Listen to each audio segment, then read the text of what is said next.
Salam warga kerajaan sorga.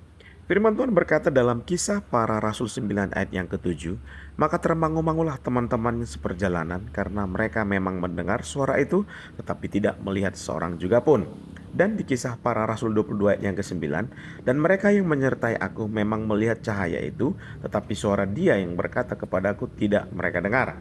Di pasal 9 ayat yang ke-7 dikatakan mereka yang menyertai Paulus saat hendak menganiaya orang Kristen sebelum pertobatannya mendengar suara yang didengar oleh Paulus tersebut. Tapi di pasal 22 ayat yang ke-9 dikatakan bahwa mereka tidak mendengar suara yang didengar Paulus tersebut. Yang mana yang benar? Setelah saya pelajari, memang benar orang-orang yang menyertai Paulus mendengar suara yang didengar Paulus, tapi pesan Tuhan dalam suara tersebut mereka tidak mendengar. Sama seperti kisah ketika Tuhan Yesus saat memberitakan kematiannya kepada murid-muridnya di dalam Yohanes 12 ayat yang ke-28 sampai dengan 30. Di ayat 28 Bapa berkata kepada Yesus, Bapa telah memuliakannya dan akan memuliakannya lagi. Tapi orang banyak yang mendengarkannya berkata itu bunyi guntur, dan ada pula yang mengatakan itu malaikat yang berbicara kepada Yesus.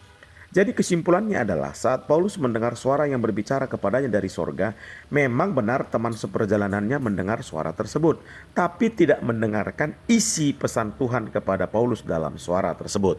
Haleluya.